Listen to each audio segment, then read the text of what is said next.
Good afternoon, ladies and gentlemen. My name is Mindtray, and welcome back to my FIFA 15 Road to Glory career mode.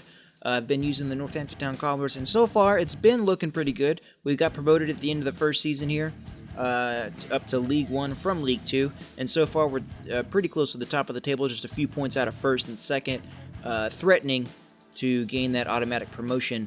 But I told you guys I'd be back sooner than later with this next episode, and finally got it going here.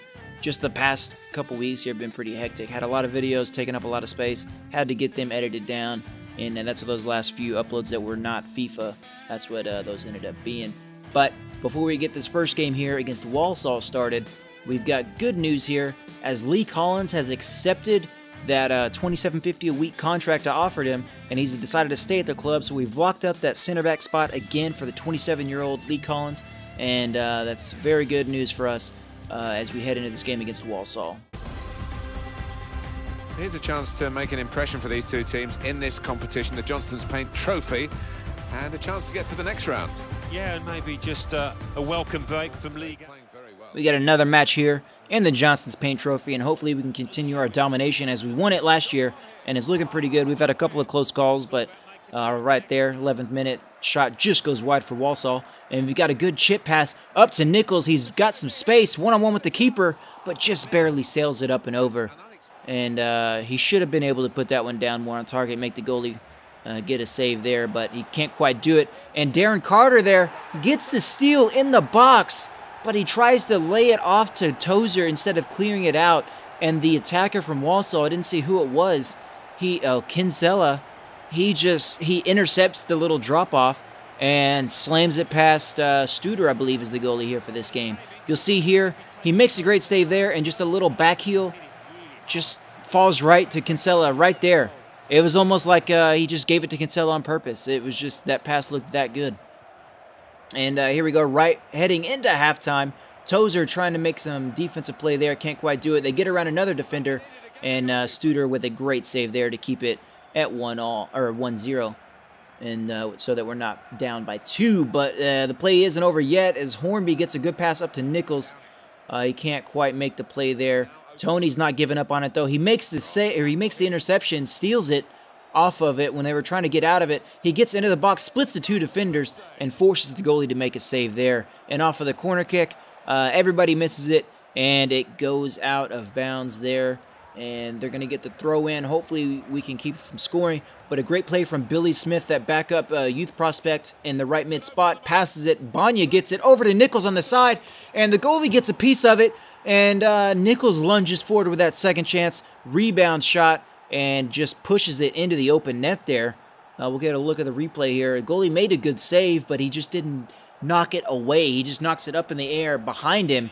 And Nichols was the closest one to make the play there. As you see, he just karate kick flying through the air, Luke King style. Look at that.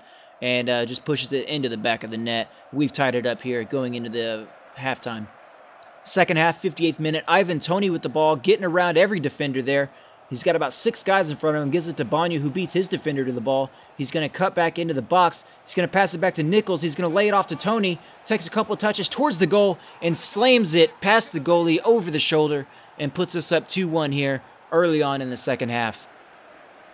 Just a few minutes later, though, Walsall trying to get that equalizer back again. They get a couple of moves, get around the defenders, into the box with the shot. Slip it past Studer there, but it's out of bounds and off target there, no harm. Tozer there with a great interception, a little bit of a collision there. The ball falls to Langmead, gives it up to Nichols, back to Toney with a flat-footed pass. He's got 2 defenders beat, trying to hold him off, and he gets another goal. Pockets himself a second goal of the afternoon, and just slips it over the keeper from the same spot, over the keeper's shoulder the same way. And we've taken a 3-1 lead here very late in the game, 82nd minute, and it's looking like this game should be wrapped up here, but it's not quite over as Walsall's trying to get a quick reply here. Get back in it. Studer with a clutch save there. Very close in on goal with that shot, and he just slams the door on him. And in stoppage time there, looks like Banya took a hard tumble there off of that slide tackle, but we get the final whistle, and I don't think he got really officially hurt at all. So we do manage to get that 3-1 victory. Alex Nichols, 8.1 man of the match rating. Looking pretty good that game. Our offense in general just looked very well that game. And we see here Emile Sinclair finally able to return from his injury. That top note saying that my scout has found all he can in England based on the instructions I've set. But it's not that big of a deal. I've got a lot of people to work with in order to improve the squad. So we see there a little article talking about Collins finally re-signing after months and months of just no comments on the issue. They silently re-signed that contract, and everybody's happy now. Get a quick look at the updated squad report here, middle of December, right before we head into the January transfer window. And you see everybody's looking pretty good. A couple of guys decreasing on stats, mainly due to missing playing time with injuries, but hopefully by the end of the season they should be back up more. Ivan Toney, I think overtaking Nichols, I think is what it said, a 62 rating, or 64 rating, compared to Nichols' 63. So he's looking like a very, very good striker here, and hopefully we can keep it going. Hi there again, everybody. I'm Martin Tyler. Alan Smith is with me. We've got a bit wet getting into the commentary position. We're undercover here, but it is not a very pleasant day. No, it's not. Finally get a non-cup game here as we go against Brentford. Not a whole lot happening in the first half until Ian Morse there with that ill-timed slide tackle gets himself a yellow card. And right before half, Brentford, dodging defenders, gets the shot off on goal and sails it up and over the bar. Duke not really having to make the save there. 70th minute, second half, they get another foul, but the referee plays the advantage. They get the shot off, and Duke sends it out. 72nd minute, just a couple of minutes later, off of the goal kick, we turn it over in the midfield, and they get passing around the box, and just the flat-footed shot. I was very frustrated with that. I don't understand how you don't make that save, Matt Duke, so I slammed my controller down on the bed, battery pack fell out, and that's all that came of that one. But yeah, it's just, I don't understand how he wasn't able to save it. We'll get a look at the replay, but just a completely flat-footed shot from the edge of the box here, and like it curves pretty well, I guess, but it seemed like the shot that he should have been able to save. So we got stoppage time here. We finally get a good attack coming on, and Nichols is going to pass it back to Morris into the box with a long cross, and the header from Junior Morius, about just as far as their shot came from, and it bounces off of the post and into the back of the net. So we answered their goal about, 15-20 minutes later with a goal of our own in a very similar fashion. I really like that camera angle there, but this one's going to end in a 1-1 draw as we wrap up the episode here with that. And we see there Matt Duke, 8.7 man of the match rating. Despite not making the save when he probably should have on that goal that they scored, he had a pretty good game overall as he shut down everything else that they threw at him. And we see there our next match against Brentford again. It's not the next match, but the next one we play against them has been rescheduled. And we see after that FA Cup win, getting a pretty little hefty chunk of change there as we've got a match against Chesterfield. Hi there, I'm Martin Tyler. With me today, as always, Alan Smith. Thank you, Martin. Looking forward to this one. Should be a good game. Northampton Town playing today. They played.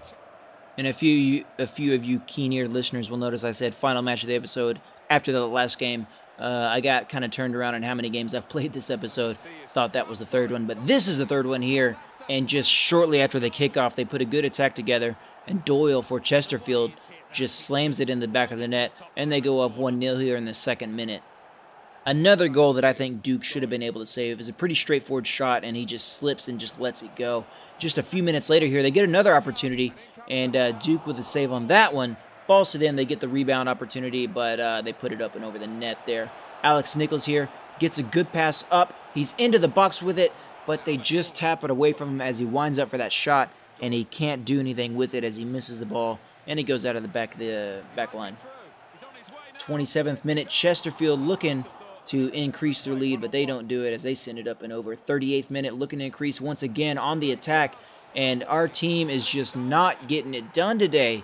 We have not been playing very well at all, and Chesterfield has taken a 2-0 lead here shortly before halftime. Ivan Toney there, getting a great pass up to Charles Banya in the box after the goalie hesitates to come out, and just we should have been able to cash in on that opportunity, but we can't do it as the goalie recovers nicely, makes a terrific save, and right before halftime you see their opportunity rattling off of the post there. Alex Nichols here gets the ball, passes back to Collins, and Collins with a great opportunity to get us back in this one as the goalie makes a good diving save to push it up and over the net. And 69th minute, we're still down 2-0. Chesterfield looking to increase again to a 3-0 lead, and just very poor opportunity from, or a very poor save attempt from Duke. Just doesn't even really move, just acted like he had no idea what he was doing. And Chesterfield goes up 3-0. Trying to save a little bit of face here at the end of the game. And Nichols, in frustration almost, just runs into the box and just slams it right over the keeper into the top shelf of the net. Doesn't matter, obviously, as at 3-0. That is just too difficult to overcome that late in the game, and we do drop it 3-1 ultimately.